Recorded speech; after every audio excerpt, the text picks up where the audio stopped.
Oi, gente. Continua aqui. Esse vai ser o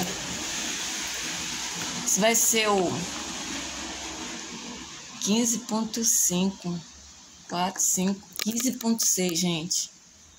15.6. Entenderam, gente? Vocês entenderam? Pô, precisa procurar o vídeo anterior. Para poder entender um, tem que assistir o outro, né? Então, o projeto, ele tem, gente, tudo para... Olha, no caso da violência, sim, deixa eu continuar. No caso da violência, né? Nesse caso que o homem que agride, aí todo mundo... O cara é covarde, ele é um babaca, olha o tamanho do cara, ele bateu, não sei o quê. Gente, a agressividade, ela é uma coisa que está no nosso organismo humano. Nós viemos para cá, para a Terra, para a gente aprender a lidar com as nossas capacidades, com os nossos limites, conhecer os nossos limites, aqueles que precisam ser aumentados e aqueles que precisam ser respeitados, né? E o ser humano saber lidar. Existe aquele livro, Inteligência Emocional, do Daniel Goleman. Eu não aconselho, sabe por quê? Porque eu li aquele livro, não sei se eu tenho que ler de novo, e lá tem uma parte que dá a entender que o Daniel Goleman, ele tipo assim, ele incentiva a que as pessoas controle negar, tá? Uma coisa é controlar e outra coisa é negar. Mas existe um tipo de controle que é a mesma coisa que negar, entendeu? E, por exemplo, você só pode controlar se você assumir, você não negar, né, o que está acontecendo com você. Se você não negar para você mesma, você procurar ajuda, aquilo que você está sentindo, o que acontece? Você não está negando, você está usando a sua inteligência para você saber como usar a sua inteligência emocional. Mas da maneira como ele coloca que você tem que controlar, você tem que saber se controlar. Mas como as cegas, eu digo e repito, a raiva, a agressividade, ela é um sentimento animal, ela é uma condição animal primitiva. Como um instinto de sobrevivência, todo animal tem. Nós somos da espécie animal, considerada racional. E o animal, ele é da espécie animal considerado o irracional. Mas o animal, ele tem memória celular. Eu explico isso num dos meus vídeos, veganos e não veganos. É para todos, é para seres humanos. Então, por exemplo, o animal avisa. Ele avisa, ele não quer papo, né? Então, a pessoa vai e insiste. No caso da pessoa um casal, duas pessoas convivem juntas.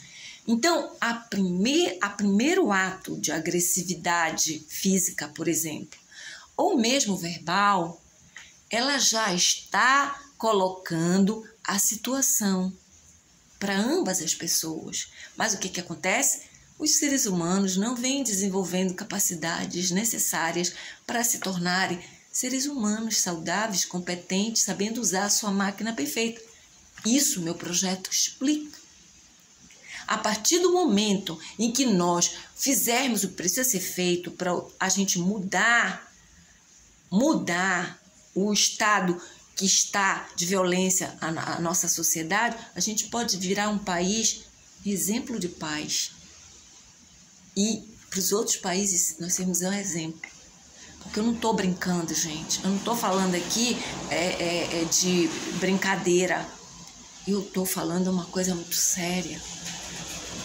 Eu explico, eu já disse e repito, um psicólogo, psiquiatra, analista, psicanalista brasileiro e um estrangeiro estudaram a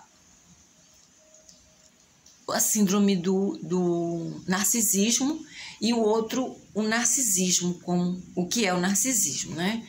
E o narcisismo, ele tem violência, né? Ele faz uma pessoa agir contra aquilo que é natural, é normal, e chega num ponto, são vários níveis de gravidade. A gente não pode deixar chegar. Eles disseram vários níveis, mostraram várias situações e uns disseram, todos dois, que ninguém conseguiu chegar na causa, na origem do que causa, do que desenvolve a síndrome do narcisismo, né? Que é outro eu acho que é Daniel Sidney. Ai, esqueci, meu Deus, o nome desse cara. É Daniel também o nome dele. Ele colocou toda a teoria como síndrome de Peter Pan, que ele consegue explicar muito bem o que acontece com a pessoa que está manifestando, né, atos da síndrome, considerados da síndrome. Mas ele diz que ninguém também, como o brasileiro, que ninguém conseguiu na causa. E eu cheguei na causa. Eu descobri o que faz com que o ser humano ele desenvolva a síndrome do narcisismo e o que é que faz com que o ser humano se torne violento. Então, quer dizer, eu não mereço, gente, atenção. Presidente, eu não mereço a sua atenção. Governador, governadores, eu não mereço a atenção de vocês, prefeitos. O que nós queremos? Nós queremos acabar com várias violências que estão acontecendo. Os meus projetos, ele explica que tudo é violência. A doença é violência. O projeto explica, ensina como prevenir para a gente não adoecer. Aqui em Belém do Pará, a gente estava em desenvolvimento. De repente, gente, a nossa sociedade, sabe, cuidava. A gente cuidava da saúde. Ainda não éramos totalmente dentro de tudo que precisa, mas a gente estava conseguindo. As vacinas. Gente, eu sou da época em que o furadedo ia na nossa casa. Iam na casa de vocês. Eu não sei de onde vocês são. Quem está assistindo esse vídeo, quem assiste esse vídeo, diga de onde você é, de que país, né? De que estado você é daqui do Brasil. Você conhece o furadedo? O furadedo, ele ia na nossa casa furar o nosso dedo para tirar o nosso sangue, colocar numa lâmina e levar para o centro de pesquisa chamado aqui, acho que é o Evandro Chagas. E lá eles estudavam para saber como é que estava a nossa imunidade, para saber se a gente apresentava algum tipo de contaminação, ou que a nossa imunidade, como é que estava, ou tipo assim, para eles poderem pesquisar, né, fazer pesquisas. E também para desenvolver vacinas, né, eles faziam tudo isso, então tinha verba desde criança. Desde criança, nós sempre tivemos uma educação voltada para essas situações da ciência, da educação, ciência da saúde, a ciência das artes em geral, tanto as artes plásticas, as ciências que nos levam às profissões. Nós sempre tivemos isso natural. Uma coisa que eu quero explicar também a respeito dessa destruição dos serviços, que pessoas estão destruindo as vitórias que a gente já conseguiu, ou conseguiram até agora e que a gente está vivendo. Por exemplo, falando de ser humano sempre. Aqui na nossa cidade, por exemplo, você vê que o ser humano ele precisa de uma organização de respeito à sua própria organização. O ser humano, aqui em Belém, por exemplo, na época do vestibular, vou dar um exemplo, na época do vestibular, nós tínhamos aqui uma organização social que, independente de cor, raça, credo, nível financeiro, social, tá? Os nossos jovens, nós adolescentes, jovens, quando é época do vestibular, o que é preciso? Tem que se inscrever, né? Você tem que se inscrever na faculdade que você quer cursar. Você tem que fazer cursos e tal, só que aí depois chega o dia de você se matricular para prestar as provas do vestibular. Então, o que ocorre?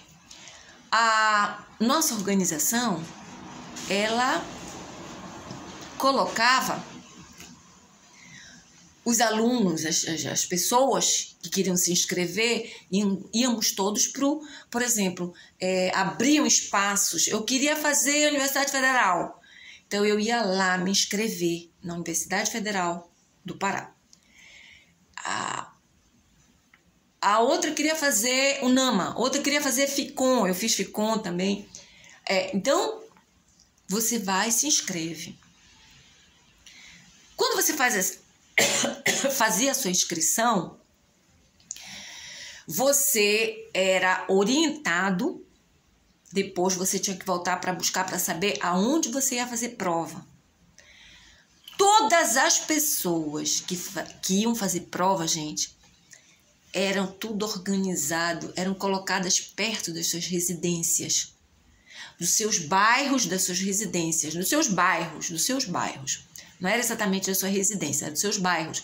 Então, tipo assim, a parte da organizacional aqui, social, ela facilitava tudo que era da área urbana, da área política, da área sociopolítica, ambiental. Isso, o aluno, no caso, a gente, tinha que ter nossa organização em casa, no lar, né? No lar, a gente tinha que buscar, saber a hora, saber aonde, né? Levar o material, nós com nossas famílias, nossos pais, quem tem, nossos tutores, sabia que você tinha que se alimentar direitinho antes de sair, você tinha que acordar.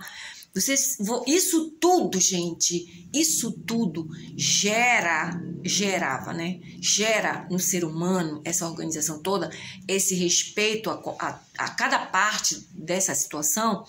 Isso desenvolve capacidade no ser humano, no jovem, sabe? O raciocínio, sabe? A prioridade, sobre assuntos de prioridade, tempo, espaço, tudo isso faz parte da organização do ser humano. Da organização nossa, do nosso dia a dia, de agir, nosso corpo, nossa mente, nosso organismo humano.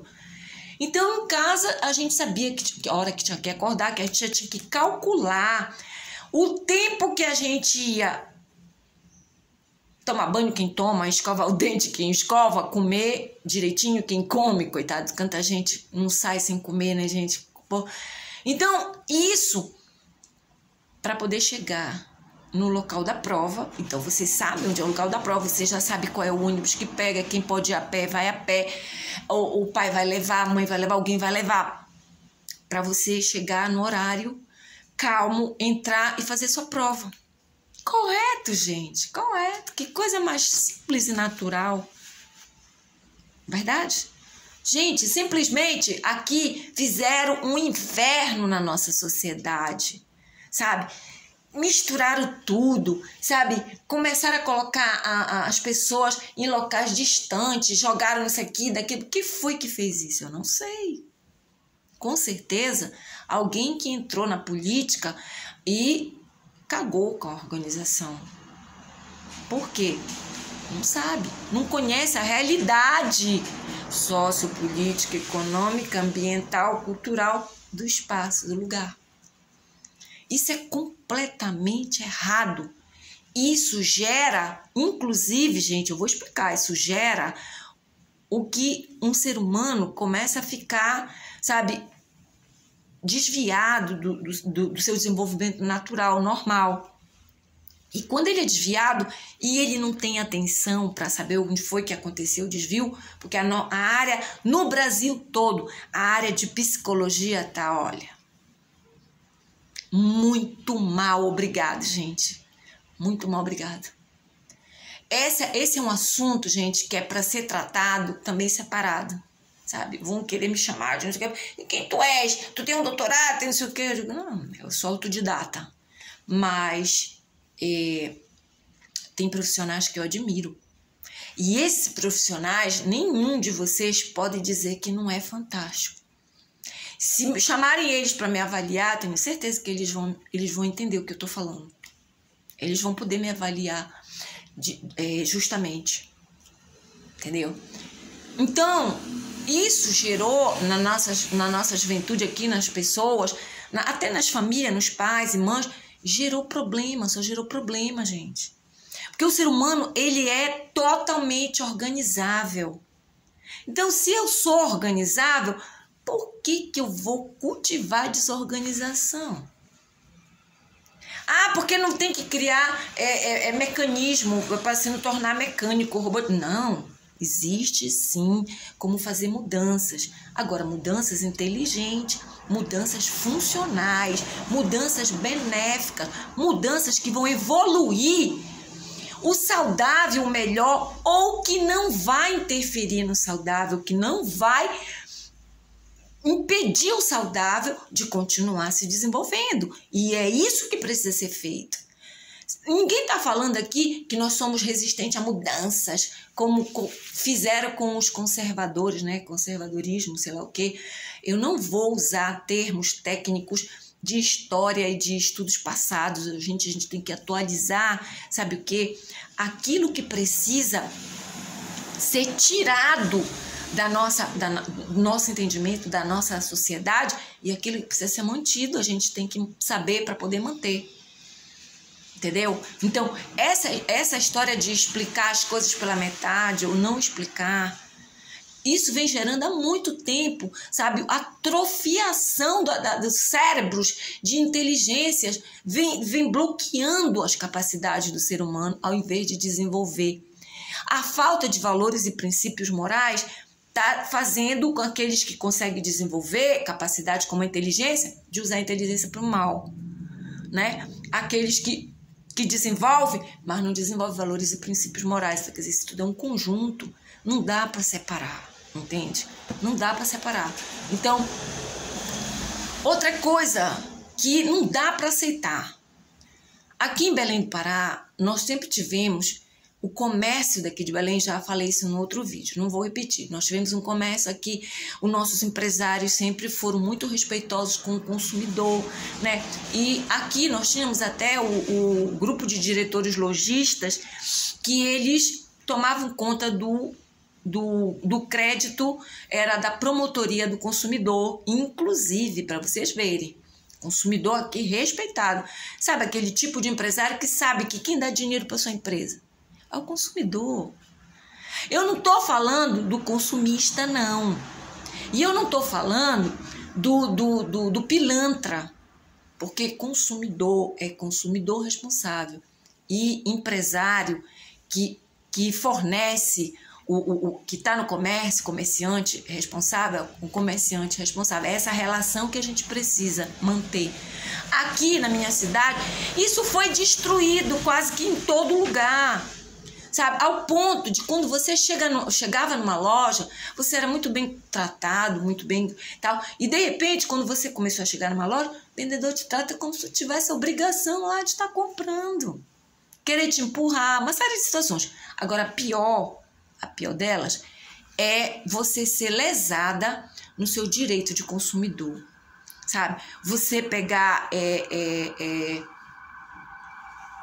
serviços querendo alterar a data de vencimento que você contratou para pagar o seu parcelamento. Vocês acreditam nisso? Vocês aceitam isso? Vou falar para vocês o caso da energia elétrica privatizada. A mesma coisa que eu falei a respeito da telefonia aconteceu com a energia elétrica. A energia elétrica foi privatizada. Ela não foi vendida. Energia elétrica é um patrimônio público da nação, para o povo brasileiro. Esse bem, ele não pode ser desviado do benefício que ele deve ao povo. Então, ela foi privatizada, como eu falei da telefonia. Foi arrendado o direito de uso dos serviços, de como fazer, usar a tecnologia e tal. Simplesmente, aqui em Belém do Pará, nós nunca precisamos correr atrás para pagar uma fatura. Telefonia também, viu? Telefonia também. Por quê? Porque quando a telefonia foi privatizada, eu esqueci de falar isso, quando a telefonia foi privatizada, é só que essa história eu já contei também nos meus vídeos no YouTube, né? Eu contei a respeito de que Telemar, telefone fixo. Eu atrasei uma conta, né? E depois eu queria pagar a conta. Eu queria pagar a conta e como foi que aconteceu? Rapidinho. Eu tava já doente com uma série de situações. Doente não, tava sofrendo ataques, estava sendo obrigada a ter que me defender. Isso gerou em mim um estado de emocional abalado. Então, às vezes, eu entrava em depressão. E às vezes eu não entendia o porquê que essas coisas aí estavam acontecendo, sabe? Pessoas boas pagadoras, pessoas direitas, pessoas que aprenderam, de repente está sendo agredida, né? Então, o que acontece? Eu nunca fui de atrasar a conta, então eu estava atrasando a minha conta de telefone. Isso já privatizado. Minha conta de telefone fixo. Não gosto de atrasar, sabe? Nunca deixo de pagar. Mas atrasar não é não pagar, não é deixar de pagar e esquecer, não é isso. Então, o que acontece? Aí eu pagava atrasado. Então, o que acontece? Eu estava numa conta de banco no BBVA, aqui em Belém do Pará. Então, eu recebi da Telemar uma proposta de débito automático.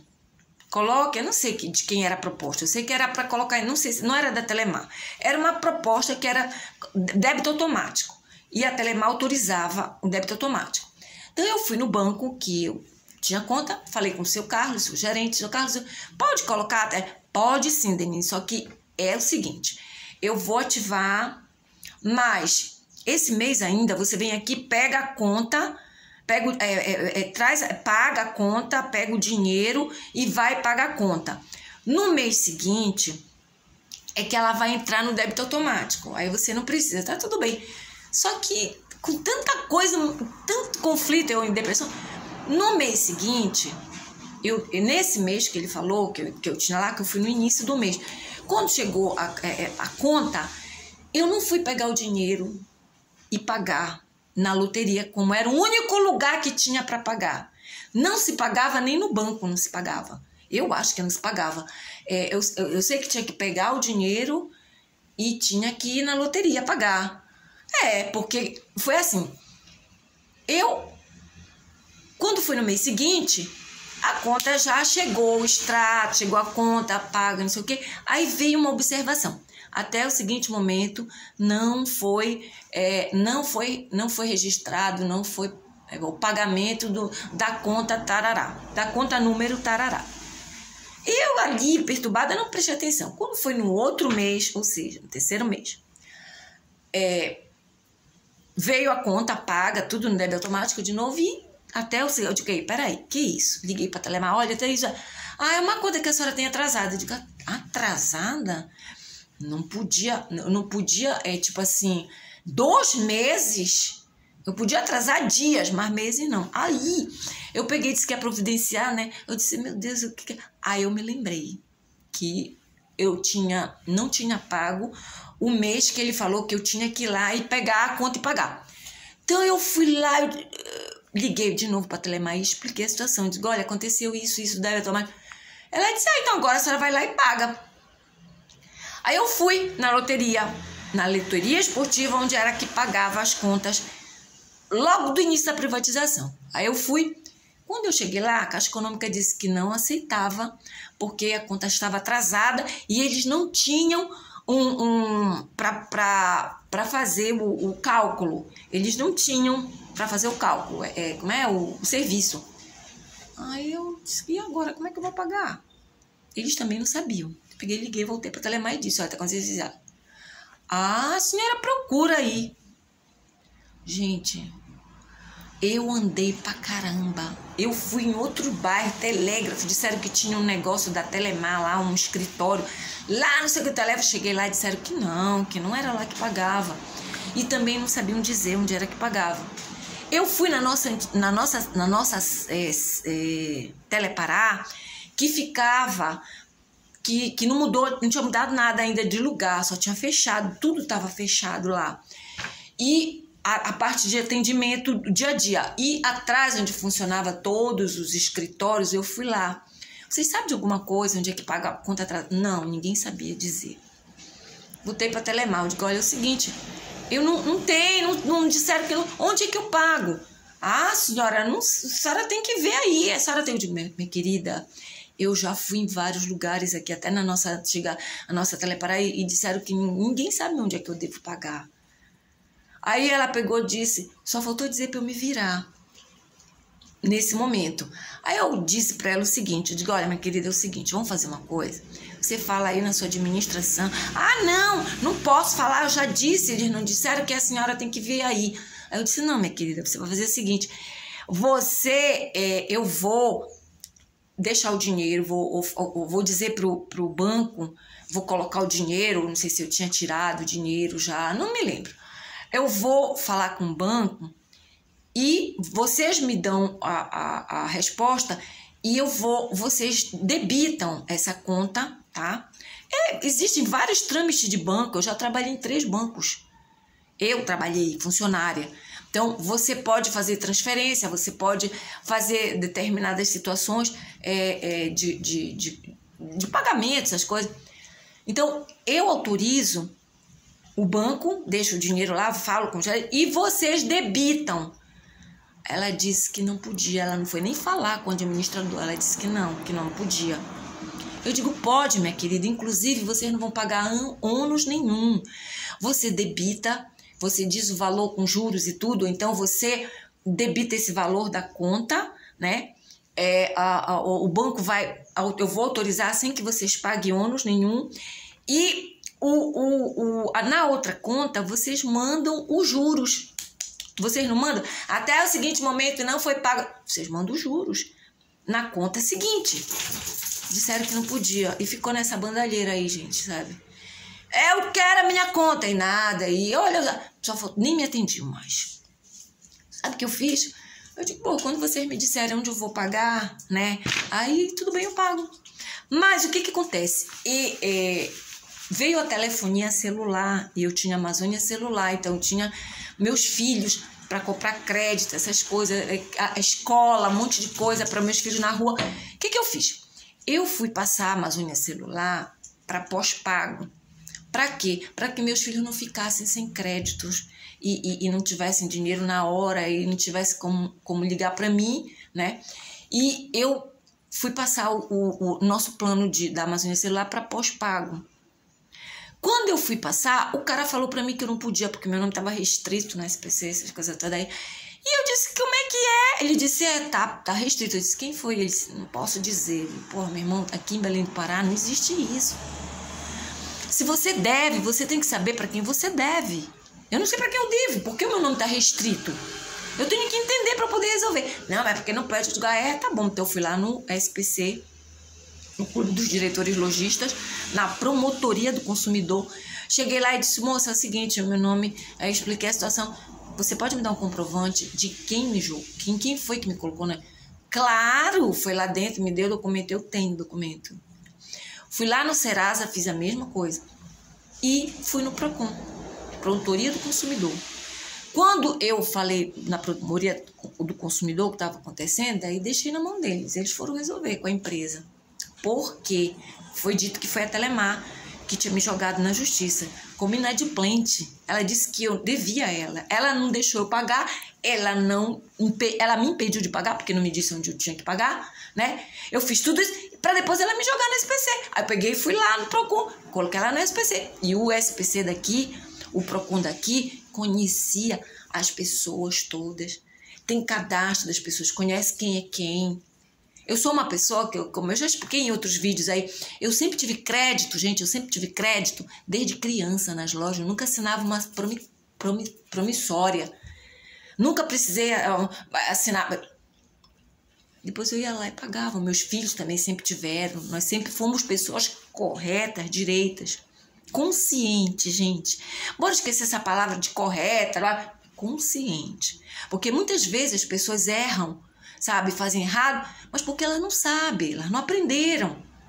E a gente não pode chamar aquela pessoa a julgar. Eu aprendi, então eu sei como é que faz. Então, se eu não fizer, aí sim você me chama de pilantra, você me chama de uma pessoa... Mas eu fui injustiçada várias vezes. Começou com esse negócio da Telemar e aí ficou na justiça. Aí depois outras coisas aconteceram. Então, é tipo assim, esse negócio de ter que ficar lambendo o chão para correr atrás de uma conta para pagar. Uma conta que atrasou, eu atrasei a conta, mas eu queria pagar.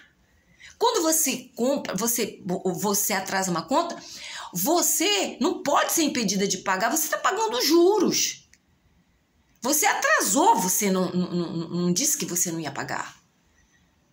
Né? Então, é tipo assim, depois a energia elétrica. No caso da energia elétrica, estavam mudando, inclusive, a data de vencimento da fatura da conta de luz. Porque, gente, eu moro de aluguel há mais de 34 anos. Vocês podem ir em todos os lugares em que eu morei com meus filhos e perguntar se alguma vez eles ficaram com problemas de a gente ter devido água, luz. Telefone era a nossa situação, né? Mas energia do nosso consumo em lugares, condomínio, perguntem. Se alguém disser que venham aqui, tá? Porque eu vou jogar na justiça e vou mandar provar. Porque realmente não vai acontecer. Só se a pessoa for muito canalha, mentirosa e estiver recebendo alguma propina de algum louco, de algum satanás, para poder fazer uma coisa dessa. Pois a Telemar enrolou. Mandou me chamar e eu fui lá, né? Aí eu peguei, mostrei, o Procon disse, leve todos os documentos, eu fui, levei o documento para eles, falei com um tal de Renato Bahia lá, e ele disse que ia verificar a situação e depois ele mandava me chamar. Não me chamou. O Procon disse, volte lá, leve de novo os documentos. Me atendeu uma moça. A moça, ela ficou investigando comigo e vendo tudo, quando ela percebeu que ela concluiu que realmente eu que era prejudicada, a Telemar que tinha que responder por que ela não me deixou pagar, por que ela não foi nas gravações dela, hein? A moça verificou que eu realmente... Aí ela disse, não, Denise, a senhora, fiquei até quase 4 horas da tarde com ela, me traga aqui um documento, ela me pediu um documento, pediu para eu levar uma xerox no dia seguinte para ela, eu disse, tá bom. Quando eu fui levar no dia seguinte para ela, que eu cheguei na portaria, o rapaz interfonou e disse assim, olha, ela entrou de férias. Pô, gente, só pode ser, sabe, coisa do diabo, de gente muito suja. Eu, na hora, a única coisa que eu fiquei, porque eu tenho uma educação assim, né, eu trabalhei fora também, então eu sei que, por exemplo, qualquer área de serviço que você esteja tratando, inclusive com o público, o que acontece? Você tem um cargo. Se você saiu de férias, se você saiu de licença, não interessa, alguém tem que substituir você. Então, o certo era me passar, porque eu perguntei, e não tem ninguém substituindo ela. Quem está no lugar respondendo? Não tem ninguém. Eu peguei, entreguei na portaria o documento e protocolei, porque eu tenho tudo protocolado, sabe, eu nunca trabalhei assim, coisa de órgãos públicos, essas coisas todas, mas eu acho que a minha assistência espiritual, ou eu adoro papel, adoro material de entendimento, em algum das gerações que eu nasci, eu devo ter sido, trabalhei muito com essas coisas, sabe? Anotei tudo e tal. E continuou rolando na justiça. Gente, o que acontece? Simplesmente, depois as minhas contas começaram a aparecer ligações que não eram do meu terminal telefônico, não era na minha fatura, não tinha